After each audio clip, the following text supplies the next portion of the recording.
I was halfway through a late shift, the kind where coffee tastes like burnt hope, when a woman in a navy blazer crashed into our Nebraska diner like a storm in heels, eyes wild, breath broken, words tumbling out in desperate Japanese that no one could catch.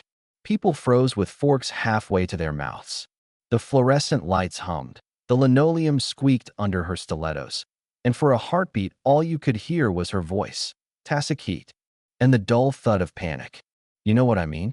That moment when a room full of strangers silently decides they're not qualified for a crisis, that I'm Sarah Johnson, single mom, waitress, champion plate juggler. The woman was Ko Tanaka. Yeah, that Ko, the 32-year-old CEO whose company makes the chips inside half the gadgets in your house. The one you'd picture on a magazine cover, not bent over a sticky diner counter clutching her chest like it might unspool. I shouted for help, for translation, for anything. Blank stares. An old trucker flicked his eyes to the door like he was hoping someone with a badge would walk in and make it all better. Then the back booth rustled, and my 7-year-old, Emma, slid down like it was her job. She's tiny, soft blonde curls, librarian eyes. She took Ko's hand and spoke, calm as a spring morning, in perfect Japanese. I swear the room hopped tracks. It was like hearing a hymn from a jukebox. Emma's voice, small but steady. Breathe slower.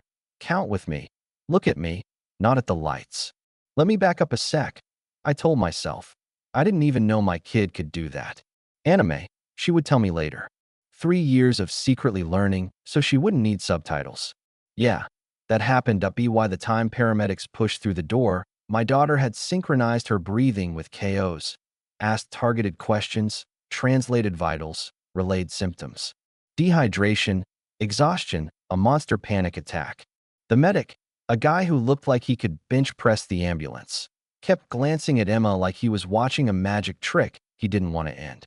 When they lifted Ko onto the gurney, she clung to Emma's fingers and whispered arigato as if the word itself was oxygen. The diner went quiet after the sirens faded. You could have heard a French fry drop. I knelt by my daughter. Where did you learn all that? I asked, half awe, half accusation. Emma shrugged. From shows, Mama. I wanted to know what they were really saying. And my heart twisted, because there it was, this galaxy inside a kid who'd been doing homework under heat lamps while I pulled doubles. 3 days later, the bell chimed and Ko walked back in. Not the shattered woman from that night, but the CEO version. Precise suit, softened eyes. She scanned the booths and spotted Emma hunched over math problems, pencil smudges like war paint. Is that her? She asked. The little angel? I nodded. Ko sat with her and switched between English and Japanese so I could ride along. She praised Emma's pronunciation, asked to see the notebook. My kid pulled out pages of hiragana and kanji, tidy as a surgeon's stitches. Ko turned each page slower than the last, soft astonishment overtaking boardroom poise. This is university-level work, she said finally. Emma blushed. Sometimes I just like learning things. Let me be honest, pride is a bright thing, but it casts shadows too. I'd spent months telling the school that giving my daughter extra worksheets wasn't meeting her where she is. It was babysitting with staples. They nodded sympathetically and sent home more packets. Ko listened, something guarded flickering in her eyes, and slid me a card. Tanaka Industries. 12 countries. Then the offer, assessments with top specialists, a path for a mind like Emma's. Not charity, she added, reading my face. Gratitude. I wanted to say yes immediately. I also wanted to bar the door. Emma comes first, I said, feeling that mama bear heat rise. If any of this changes who she is, we pull the plug. Ko didn't hesitate. Of course. Emma watched us like a tiny judge. If I earned it by helping, it's not charity, right? She said. Out of the mouths of babes. Testing day in Chicago felt like walking into the future. 40 floors up, glass and quiet. Dr. Margaret Chin watched Emma through one-way glass as my kids solved pattern problems I couldn't have faked on a good day. Then came language. Mandarin, Hindi, Arabic, taught in parallel, assessed in real time. 30 minutes later, Emma was having halting but real conversations. Dr. Chin's voice was calm until it wasn't. I've never seen anything like her, she said, matter of fact. IQ north of 180, but more crucial, emotional steadiness, curiosity like a compass that won't break. She needs a custom program now, Dr. Chen added, eyes flicking to me. University-level instruction where she's ready, normal kid life where she needs it.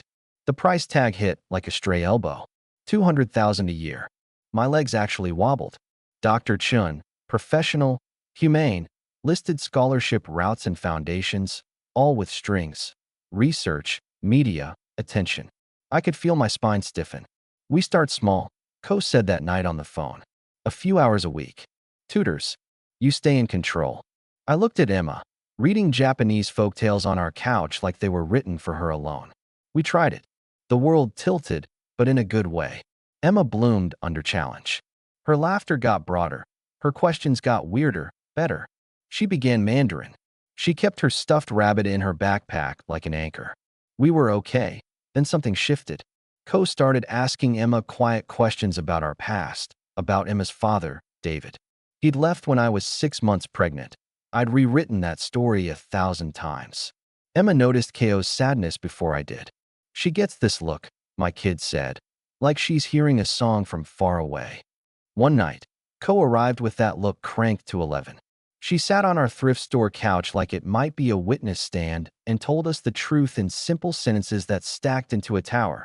Years ago, in Nebraska, she dated a man named David Johnson for 3 weeks. Funny, kind, brilliant without the credential sheet.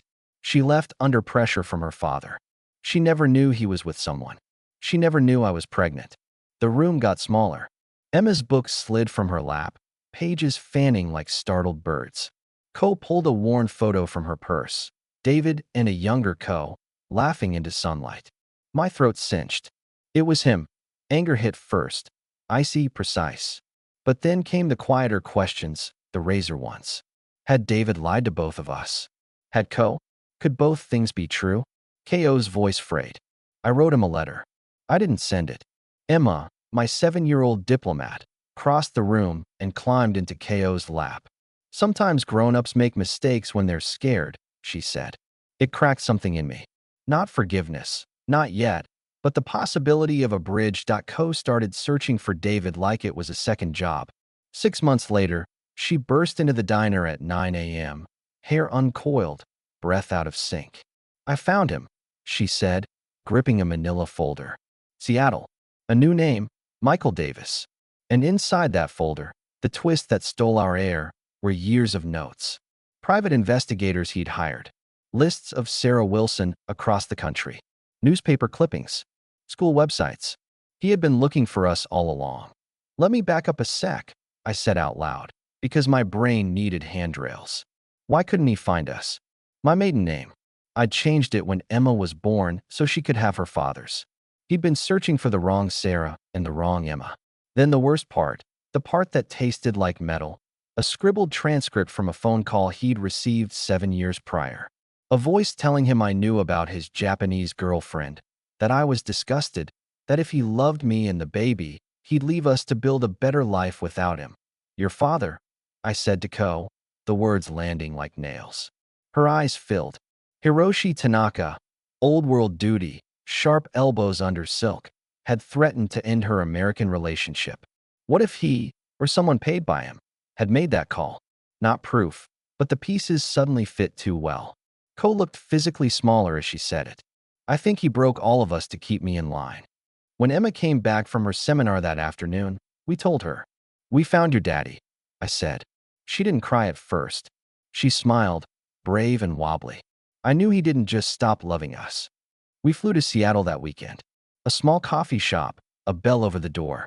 David sat by the window with a newspaper and a face older than the photo, but the same eyes my daughter sees in the mirror every morning. He stood so fast his chair skittered. Sarah, he whispered, like the word itself might run. This is your daughter, I said, and Emma stepped forward the way she always does. Not timid, not reckless, just sure. Hi, Daddy, she said. Watashi wa Emma desu.